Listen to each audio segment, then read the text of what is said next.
All right, so we're on to the next example here. So v plus 9 over 3 is equal to 8. So actually what I'm going to do here is just going to write this again, just to make it a little bigger. So v plus 9 over 3 is equal to 8. All right, so for this one here, whenever we got like a big fraction, it's actually implied, even though it's not written, that the top here is in brackets. Okay, so if I wanted to, again, follow BEDMAS, and when I'm solving equations here, again, we're isolating the variable, so we're going to do BEDMAS backwards. All right, so I want to take care of any adding and subtracting. Now, the thing with this plus 9 is that it's actually inside the brackets, so we're going to deal with that last, because this is a set of brackets. So we actually want to get rid of the 3 first. And again, a fraction, v plus 9 over 3 is the same as dividing. So our first step here is to multiply both sides by 3. Okay. So what ends up happening is this 3 will cancel with this. In this equation, we get v plus 9 equals 8 times 3, which is 24. All right. And then once we get to this point here, the plus 9, we're just going to move it over to the other side. So I'm going to subtract 9. And therefore, v is going to equal 24 minus 9, which is 15. Okay, so this is our answer. And again, we're just going to quickly check this.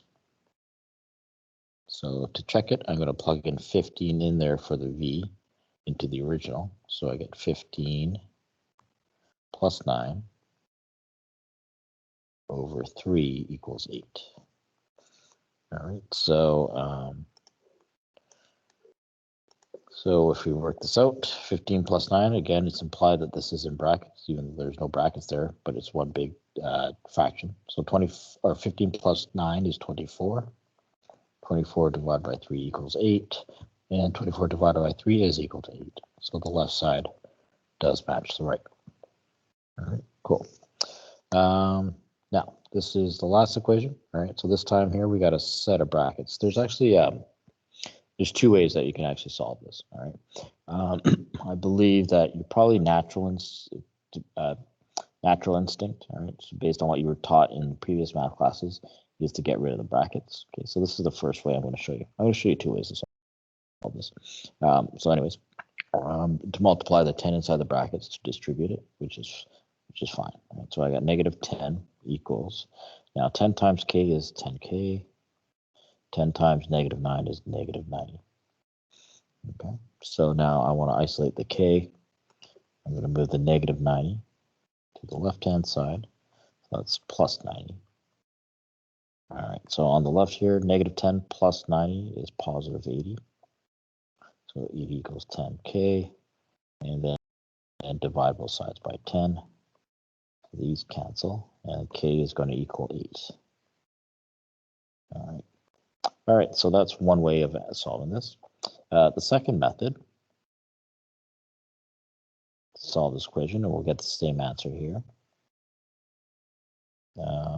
is to, rather than expanding out the brackets, if I want to isolate k, what we can also do here is, again, get rid of the 10 here. Okay, so divide both sides by 10, and therefore we get negative 10 divided by 10, which is negative 1.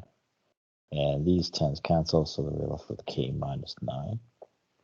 And then move the negative 9 over to the other side. Oops. It's up top. Move the negative 9 over to the other side. So that's plus 9. So we get negative 1 plus 9, which is positive 8, is equal to k. All right, so what you'll notice here is that, yeah, we do get the same answer for k. All right, so one is to expand out the brackets. The other method would be to just divide both sides by 10 and then move the 9 over. All right, so either way, we're still going to get the same answer. All right, cool. So that is, yeah, so that's just a little bit of review on solving these equations. As an assignment, I posted this one here with this PDF here with the as a practice sheet. So, yeah. So as you're practicing this one here, maybe do the even numbers. Right, so half the sheet. If you feel like you need more practice, then feel free to do the odd ones. And the answers here, you can check them. They're on the bottom here of the sheet. All right, cool. So that's yeah, so that's reviewing equations.